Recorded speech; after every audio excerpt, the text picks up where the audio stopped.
Trump বলছেন চুক্তি প্রায় হয়ে গেছে, তেহরান বলছে এখন অনেক পথ বাকি, মাঝখানে আটকে রয়েছে হরমুজ প্রণালী, পারমাণবিক কর্মসূচি আর পুরো মধ্যপ্রাচ্যের ভবিষ্যৎ। গত ফেব্রুয়ারিতে শুরু হওয়া আমেরিকা ইসরায়েলের ইরান যুদ্ধের পর এই প্রথম শান্তির গন্ধ পাওয়া যাচ্ছে। কিন্তু এই চুক্তি কি আসলেই হবে, নাকি ট্রাম্পের আরেকটা ডিল বাতাসেই মিলিয়ে যাবে? ট্রাম্প তার সোশ্যাল মিডিয়া প্ল্যাটফর্ম ট্রুথ সোশ্যালে লিখেছেন, আমেরিকা, ইরান এবং আরও বেশ কয়েকটি দেশের মধ্যে একটি চুক্তি মোটামুটি চূড়ান্ত হয়ে গেছে, শিগগিরই বিস্তারিত জানানো হবে। এই প্রস্তাবিত সমঝোতায় কি রয়েছে? হরমুজ প্রণালী পুনরায় চালু করা, আনুষ্ঠানিকভাবে যুদ্ধ শেষ করা এবং পরবর্তী 30 দিনের মধ্যে বৃহত্তর শান্তি চুক্তির আলোচনা শুরু করা। সৌদি আরব, কাতার, পাকিস্তান, তুরস্ক সহ 8টি দেশকে সাথে নিয়ে এই কাঠামো তৈরি হয়েছে। অন্যদিকে ইরানের পররাষ্ট্র মন্ত্রণালয়ের মুখপাত্র বলেছেন, এটা একটা ফ্রেমওয়ার্ক এগ্রিমেন্ট, বিস্তারিত এখনো আলোচনার বাইরে। এই সপ্তাহে মতভেদ কমেছে ঠিকই, তবে আরো কয়েকটি বিষয় মিটমাট হওয়া বাকি। অর্থাৎ তেহরান একেবারে না বলছে না, আবার হ্যাঁও বলছে না। আসলে প্যাঁচ দুটি জায়গায়। এক, হরমুজ প্রণালী। বিশ্বের তেল ও গ্যাস সরবরাহের প্রায় 1/5 এই প্রণালী দিয়ে যেত। যুদ্ধ শুরুর পর থেকে ইরান প্রণালীটি কার্যত বন্ধ করে দিয়েছে। আমেরিকা চাইছে সম্পূর্ণ মুক্ত নৌ চলাচল, ইরান বলছে এটা আমাদের আঞ্চলিক জলসীমা, এখানে আমাদের কর্তৃত্ব থাকবে। এই একটা বিষয়ে দুই পক্ষের বক্তব্য আকাশ পাতাল আলাদা। 2, পারমাণবিক কর্মসূচি। আমেরিকা ও ইসরায়েল চাইছে ইরান পুরোপুরি ইউরেনিয়াম সমৃদ্ধকরণ বন্ধ করুক। ইরান বলছে তাদের পারমাণবিক কর্মসূচি সম্পূর্ণ বেসামরিক উদ্দেশ্যে। মনে রাখতে হবে 2018 সালে ট্রাম্প নিজেই ওবামার করা পারমাণবিক চুক্তি থেকে বেরিয়ে গিয়েছিলেন, এখন আবার তিনি চুক্তি করতে বসেছেন। ইতিহাসের কি পরিহাস! তাহলে চুক্তি কি হবে? মধ্যপ্রাচ্য বিশেষজ্ঞ ত্রিতা পার্সি বলছেন, দুই পক্ষের কেউই এখনো বড় ছাড় দেয়নি, তবে আলোচনার টেবিলে বসার ইচ্ছাটাও অন্তত দেখা যাচ্ছে। আর সবচেয়ে বড় প্রশ্ন হলো, ইসরায়েল কি এই চুক্তি মেনে নেবে? কারণ ইসরায়েল যে কোনো সমঝোতা ভেস্তে দেওয়ার চেষ্টা করছে বলে খবর আসছে।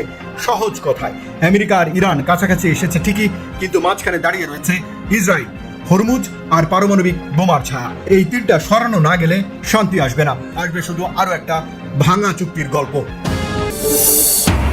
ভারত ও পাকিস্তান সীমান্তে যেন সব সময়ই উত্তেজনা লেগে আছে।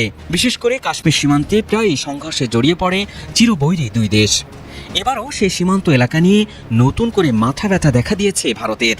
সম্প্রতি পাকিস্তান সীমান্তবর্তী এলাকায় থাকা সব বাড়িঘর গুড়িয়ে দেওয়ার নির্দেশ দিয়েছেন ভারতের স্বরাষ্ট্রমন্ত্রী অমিত শাহ। আর এই নির্দেশনার পর কি তবে আবারও নতুন করে ভারত পাকিস্তান সীমান্তে উত্তেজনা ছড়িয়ে পড়বে? গত বছর কাশ্মীরে প্রাণঘাতী হামলার পর ভারত পাকিস্তান সম্পর্ক নতুন করে উত্তেজনায় জড়িয়ে পড়ে। ওই হামলায় 26 জন নিহত হন, যাদের বেশিরভাগই ছিলেন হিন্দু পর্যটক। হামলার জন্য ভারত পাকিস্তানকে দায়ী করলেও ইসলামাবাদ তা প্রত্যাখ্যান করে। কিন্তু এই ঘটনাকে কেন্দ্র করেই ভয়াবহ সংঘর্ষে জড়িয়ে পড়ে ভারত পাকিস্তান। দুই দেশের মধ্যে পাল্টাপাল্টি কূটনৈতিক পদক্ষেপ কোনো কাজেই আসেনি। এরপর বিমান হামলা, ড্রোন অভিযান ও গোলাবর্ষণের ঘটনায় 4 দিনের ভয়াবহ সংঘাতে 70 জনেরও বেশি মানুষ নিহত হন। ভারতের পক্ষ থেকে দীর্ঘদিন ধরে অভিযোগ করা হচ্ছে, সীমান্ত এলাকা দিয়েই পাকিস্তান থেকে মাদক ও অস্ত্র ভারতে পাচার করা হয়। যদিও এই অভিযোগ অস্বীকার করছে ইসলামাবাদ। আর সে কারণেই এবার সীমান্ত এলাকাগুলোতে কঠোর নজরদারি বাড়াচ্ছে ভারত। পাকিস্তানের সঙ্গে ভারতের মোট সীমান্তের দৈর্ঘ্য প্রায় 3300 কিলোমিটার। এর মধ্যে কাশ্মীর অঞ্চলের নিয়ন্ত্রণ রেখাও রয়েছে। যদি ভারত সীমান্ত এলাকার মধ্যে থাকা ভবনগুলো ভেঙে গুড়িয়ে দেয়, তবে কি পাকিস্তান এখানে কোনো হস্তক্ষেপ করতে পারবে? ভারতের স্বরাষ্ট্র মন্ত্রণালয়ের এক বিবৃতিতে বলা হয়েছে, আন্তর্জাতিক সীমান্তের 0 থেকে 15 কিলোমিটার এলাকার মধ্যে অবৈধ স্থাপনার বিরুদ্ধে জিরো টলারেন্স নীতি কঠোরভাবে বাস্তবায়নের প্রয়োজনীয়তার উপর জোর দিয়েছেন অমিত শাহ। এছাড়া অনুপ্রবেশ, মাদক ও অস্ত্র চোরাচালান, অবৈধ দখল, সন্ত্রাসে অর্থায়ন এবং অন্যান্য সীমান্ত সংক্রান্ত অপরাধ মোকাবেলায় তৎপরতা বাড়ানোর কথাও জানিয়েছেন তিনি। যদিও অমিত শাহের এমন নির্দেশনার পর পাকিস্তানের পক্ষ থেকে এই বিষয়ে আনুষ্ঠানিক কোনো বক্তব্য পাওয়া যায়নি।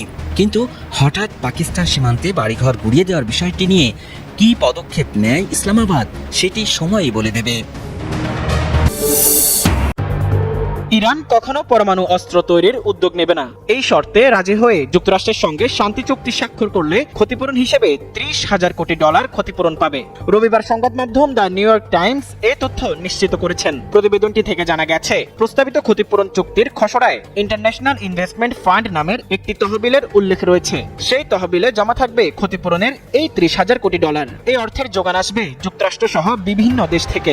পাশাপাশি ইরানের পরমাণু প্রকল্প নিয়ে বিস্তারিত আলোচনা এবং একটি চূড়ান্ত শান্তি ও সমঝোতা চুক্তির খসড়া তৈরির জন্য যুদ্ধবিরতির মেয়াদ আরো 60 দিন বৃদ্ধি করা নিয়ে আলোচনা চলছে ইরান ও যুক্তরাষ্ট্রের সরকারি প্রতিনিধিদের মধ্যে। যদি এই ইস্যুটি চূড়ান্ত হয়, তাহলে বর্ধিত যুদ্ধবিরতির মেয়াদকালে দ্য ইন্টারন্যাশনাল ইনভেস্টমেন্ট ফান্ড এবং ক্ষতিপূরণের অর্থ নিয়ে আলোচনা শুরু হবে। এদিকে যুক্তরাষ্ট্রের কর্মকর্তারা দ্য নিউ ইয়র্ক টাইমসকে জানিয়েছেন, যদি ইরান কখনো পরমাণু অস্ত্র তৈরি করবে না বলে প্রতিশ্রুতি দেয়, হরমুজ প্রণালী থেকে অবরোধ তুলে নেয় এবং ইউরেনিয়ামের মজুদ হস্তান্তরে রাজি হয়, কেবল তখনই ক্ষতিপূরণের অর্থ নিয়ে কার্যকর আলোচনা শুরু হবে।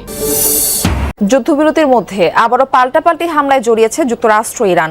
মঙ্গলবার ইরানের কৌশলগত গুরুত্বপূর্ণ দ্বীপ কেশমে হামলা চালায় মার্কিন সামরিক বাহিনী। প্রতিরক্ষার স্বার্থে ও তেহরানের বিভিন্ন হামলার জবাবে চালানো হয়েছে এই হামলা বলে বিবৃতিতে দাবি করে সেন্ট্রাল কমান্ড। টার্গেট করা হয় ইরানের সামরিক বাহিনীর একটি গ্রাউন্ড কন্ট্রোল স্টেশন, তবে কোনো ক্ষয়ক্ষতির তথ্য পাওয়া যায়নি।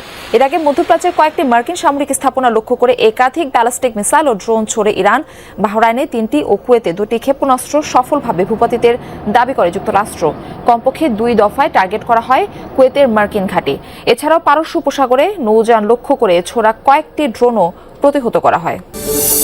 মধ্যপ্রাচ্যে আবারও উত্তেজনার আগুন। ইরান, যুক্তরাষ্ট্র, ইসরায়েল, হিজবুল্লাহ আর উপসাগরীয় দেশগুলো এক সংঘাতমুখী পরিস্থিতির দিকে এগোচ্ছে। সবচেয়ে বড় খবর, ইরান স্পষ্ট করে দিয়েছে যুক্তরাষ্ট্রের সঙ্গে পারমাণবিক কর্মসূচি নিয়ে কোনো আলোচনা চলছে না এখন। তেহরানের পররাষ্ট্র মন্ত্রণালয়ের মুখপাত্র ইসমাইল বাঘাই জানিয়েছেন, বর্তমান সময়ে কোনো ধরনের নিউক্লিয়ার ফাইল নিয়ে ওয়াশিংটনের সঙ্গে আলোচনায় বসছে না ইরান। তাদের অগ্রাধিকার এখন একটাই, যুদ্ধ থামানো, সংঘাত বন্ধ করা এবং আঞ্চলিক স্থিতিশীলতা ফিরিয়ে আনা। অর্থাৎ কূটনৈতিক টেবিল এখন প্রায় ফাঁকা, কিন্তু যুদ্ধক্ষেত্রে উত্তেজনা ক্রমেই বাড়ছে। আরেকদিকে বিশ্বের সবচেয়ে কৌশলগত নৌপথ হরমুজ প্রণালী দিয়ে নতুন করে উত্তেজনা দানা বাঁধছে।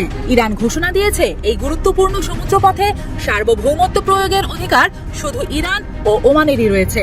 ইরানের উপপররাষ্ট্রমন্ত্রী কাজেম গারিবাবাদি জানিয়েছেন, হরমুজের নৌ পরিবহন ব্যবস্থা ওমানের সঙ্গে সমন্বিত একটি ব্যবস্থার মাধ্যমে পরিচালিত হচ্ছে। অন্যদিকে পরিস্থিতি আরো জটিল করে তুলেছে সাম্প্রতিক সামরিক উত্তেজনা। যুক্তরাষ্ট্র অভিযোগ করেছে, তারা ইরানের রাডার ও ড্রোন কমান্ড সেন্টারে সীমিত আত্মরক্ষামূলক হামলা চালিয়েছে। এর জবাবে ইরান ও যুক্তরাষ্ট্রের একটি ঘাঁটিতে পাল্টা হামলার দাবি করেছে, যা উপসাগরীয় অঞ্চলে নতুন করে আতঙ্ক তৈরি করেছে। কুয়েত জানিয়েছে, তাদের আকাশ প্রতিরক্ষা ব্যবস্থা একাধিক ক্ষেপণাস্ত্র ও ড্রোন হামলা প্রতিহত করেছে। কার্যত বিস্ফোরণের শব্দে কেঁপে উঠেছে কুয়েতের আকাশ। এর মধ্যেই রাজনৈতিক বক্তব্য আরো উত্তেজনা বাড়িয়েছে। মার্কিন প্রেসিডেন্ট ডোনাল্ড ট্রাম্প দাবি করেছেন, ইরান চুক্তি চায়, কিন্তু যুক্তরাষ্ট্রের ভেতরের রাজনৈতিক সমালোচকেরা আলোচনাকে জটিল করে তুলছেন। তিনি কড়া ভাষায় সমালোচকদের চুপ থাকার আহ্বান জানিয়েছেন এবং দাবি করেছেন, শেষ পর্যন্ত সমাধান আসবে। অন্যদিকে ফ্রান্সের প্রেসিডেন্ট এমানুয়েল মাখো কূটনৈতিকভাবে পরিস্থিতি শান্ত করার উদ্যোগে যুক্ত হয়েছেন। তিনি ডোনাল্ড ট্রাম্পের সঙ্গে ফোনালাপে মধ্যপ্রাচ্যে যুদ্ধবিরতির সম্ভাবনা এগিয়ে নেওয়া এবং ইরানের সঙ্গে আলোচনার পথ খোলা রাখার আহ্বান জানিয়েছেন।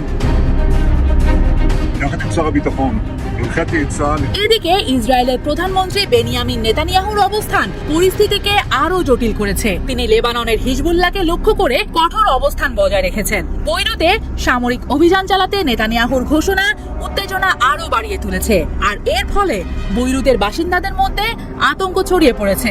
একই সঙ্গে ইসরায়েলি প্রতিরক্ষা মন্ত্রী হুঁশিয়ারি দিয়েছেন, হিজবুল্লাহর হামলা বন্ধ না হলে বৈরুতেও শান্তি থাকবে না। আর এই পুরো পরিস্থিতির মাঝে সবচেয়ে গুরুত্বপূর্ণ প্রশ্ন, হরমুজ প্রণালী কি আবারও সংঘাতের কেন্দ্রবিন্দু হয়ে উঠছে? বিশ্বের জ্বালানি সরবরাহের প্রায় 1/5 যে পথ দিয়ে প্রবাহিত হয়, সেই পথ নিয়েই এখন ইরান বলছে এটি ইরান ও ওমানের যৌথ অধিকারভুক্ত অঞ্চল। বিশ্লেষকদের মতে এটি শুধু কূটনৈতিক বক্তব্য নয়, বরং একটি কৌশলগত বার্তা যা বৈশ্বিক তেল বাজার থেকে শুরু করে সামরিক ভারসাম্য পর্যন্ত নাড়িয়ে দিতে পারে। সামুদ্রিক অবরোধের ধারাবাহিকতা ইস্যুতে যুক্তরাষ্ট্রকে কঠোর ভাষায় জবাব দিলেন ইরানের সর্বোচ্চ নেতার উপদেষ্টা মোহসেন রেজাই। এদিকে তেহরানের সঙ্গে আলোচনা ভেঙে যাওয়া নিয়ে বিন্দুমাত্র উদ্বেগ নেই বলে সাফ জানিয়ে দিয়েছেন মার্কিন প্রেসিডেন্ট ডোনাল্ড ট্রাম্প। তবে আগামী সপ্তাহেই হরমুজ প্রণালী খোলা এবং যুদ্ধবিরতির মেয়াদ বাড়ানো নিয়ে চুক্তি হবে বলে আশাবাদী তিনি। হরমুজ প্রণালী নিয়ে এবার ওয়াশিংটনকে কঠোর বার্তা দিয়েছেন ইরানের সর্বোচ্চ নেতার উপদেষ্টা মোহসেন রেজাই। সামাজিক যোগাযোগ মাধ্যম এক্সে দেয়া এক পোস্টে তিনি স্পষ্ট জানান, সামুদ্রিক অবরোধের ধারাবাহিকতা কিংবা লেবাননে নতুন করে উত্তেজনা বৃদ্ধি কোনোভাবেই মেনে নেবে না ইরান, কারণ তেহরানের ধৈর্যেরও একটা সীমা রয়েছে। এর আগে তেহরান সতর্ক করে বলেছিল, হরমুজ প্রণালী অতিক্রমকারী বিদেশি বাণিজ্যিক ও সামরিক জাহাজকে অবশ্যই তাদের নতুন নির্দেশনা মেনে চলতে হবে, অন্যথায় সেগুলোকে লক্ষ্যবস্তু করা হতে পারে। 70-60-50 অন্যদিকে ইরানের সঙ্গে আলোচনা ভেঙে যাওয়া নিয়ে বিন্দুমাত্র উদ্বেগ নেই বলে সাফ জানিয়ে দিয়েছেন মার্কিন প্রেসিডেন্ট ডোনাল্ড ট্রাম্প। এক সাক্ষাৎকারে তিনি বলেন, এই আলোচনা শেষ হয়ে গেলেও তার কিছু আসে যায় না। একই সঙ্গে তেলের দাম বৃদ্ধি নিয়েও তিনি ভাবছেন না দাবি করে ট্রাম্প জানান, অদূর ভবিষ্যতেই জ্বালানির দাম উল্লেখযোগ্যভাবে কমে আসবে। মার্কিন প্রেসিডেন্টের এমন অনমনীয় অবস্থান দুই দেশের মধ্যে কূটনৈতিক সমঝোতার সব পথ বন্ধ করে দিচ্ছে কিনা তা নিয়েই এখন বড় প্রশ্ন। গত 8 এপ্রিল থেকে দুই দেশের মধ্যে যুদ্ধবিরতি কার্যকর থাকলেও বাস্তবে মাঠ পর্যায়ের উত্তেজনা কমেনি একটুও। দক্ষিণ ইরানের গরুক শহর ও কেশম দ্বীপে রাডার এবং ড্রোন স্থাপনায় মার্কিন হামলার খবর মিলেছে। জবাবে ইসলামিক রেভলিউশনারি গার্ড কর্পস বা আইআরজিসি দাবি করেছে, তারা এমন একটি মার্কিন বিমান ঘাঁটিতে সফল আঘাত এনেছে যেখান থেকে ইরানের একটি টেলিযোগাযোগ টাওয়ারে হামলা চালানো হয়েছিল। তাই এই ভঙ্গুর যুদ্ধবিরতির স্থায়িত্ব নিয়েও তৈরি হয়েছে সংশয়।